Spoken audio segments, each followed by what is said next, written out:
Welcome back to my lecture series. This is Muthuminar R, Assistant Professor from the Department of Agricultural Engineering at SNS College of Technology. Today we'll see the topic on overturning stability analysis that comes under the unit Stability Analysis of Gravity Dam for the students of second year 4th semester at the subject Strength of Materials for Agricultural Engineering. At the last class, we have seen what is a gravity dam and what are the forces that acts at the gravity dam and how the sliding stability analysis plays a major role. Today, we'll see what is overturning. Okay, let's say you are pushing a tall book standing upright on a table. What will happen? Does anyone have any idea? What happens? If it's wide and heavy, it resists, right? And but if it's thin, what will happen? Push. It flips like a pancake, right? Now think of a gravity dam, a giant block of concrete holding back millions of tons of water. And what keeps it from tipping over? Let's see what's the logic behind overturning stability. Under here, I like to say you that what is overturning moment and what happens while analyzing the gravity dam stability. The gravity dam stability is usually dependent upon four categories, that is your structural design, environmental condition, material properties and construction quality, right? So environmental conditions means which we have seen at the previous class, that is your seismic activity and water pressure. During the construction quality, you have to see the integrity of your foundation and also your quality control.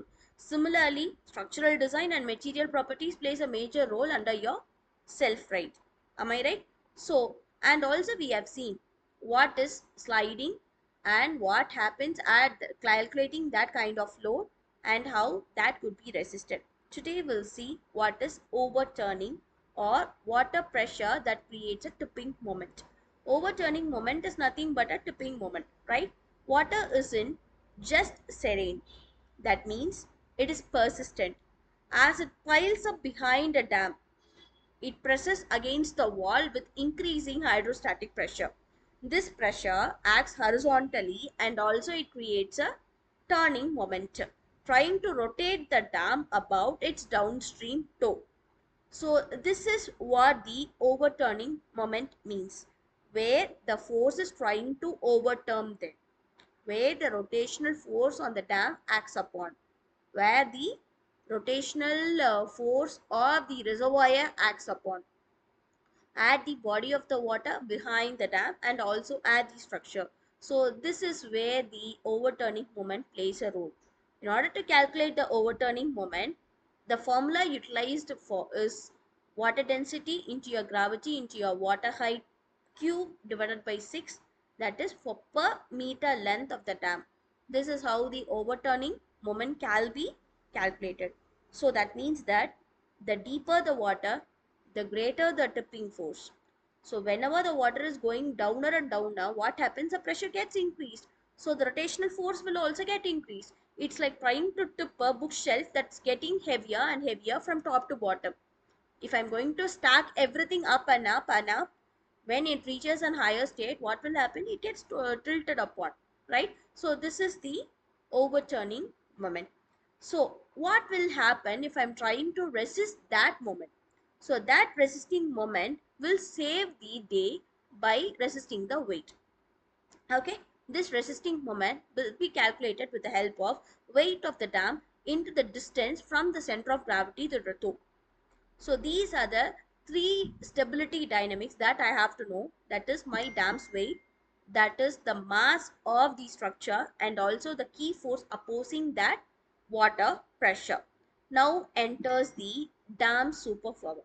It's nothing but its weight. That immense mass pushes down due to gravity and it creates a resisting moment around the toe, contracting the water's push.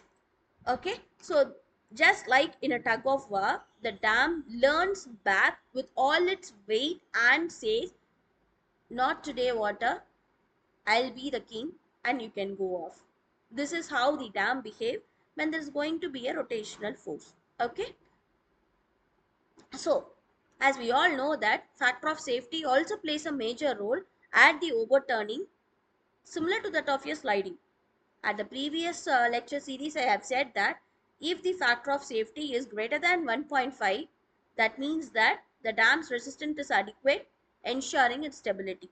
Similarly, if the factor of safety is less than the 1.5, that means the dam is risking failure and it is insufficient. But engineers are the most important one who predicts how could the structure behave under these kinds of rotational forces, and they use these kinds of factor of safety to make sure the dam more than enough muscle to resist the tipping. So the factor of safety could be calculated with the help of resisting moment and your overturning moment. Typically, a factor of safety of 1.5 or more is the standard. That means the dam's resistance is at least 50% stronger than what it needs. It's like wearing a seat belt and an airbag. You want backup for your backup. Okay, so this will play a major role in resisting these kinds of forces. And also the most important thing that will play a major role is base width, center of gravity and your stability. Let's dig deeper that the center of gravity and the base width are the key to the dam's balance. If the center of gravity is too close to that of the toe, what happens? The dam becomes unstable. See, if this is an element, okay, if my center of point is near to that of my main edge, what happens here? It will not stand. If I keep my hand at the center point, what happens here? It will stand stable, right? So this is what it indicates, that if the center of gravity is too close to the toe, the dam becomes unstable and it teeters like that book standing on its narrow edge. But a wider base pushes the center of gravity backward and creates a longer lever arm, giving the dam more resisting moment. So here's where your middle third rule plays a major role. Ideally, the center of gravity should slide within the middle third of the dam space to avoid tension and uplift at the head.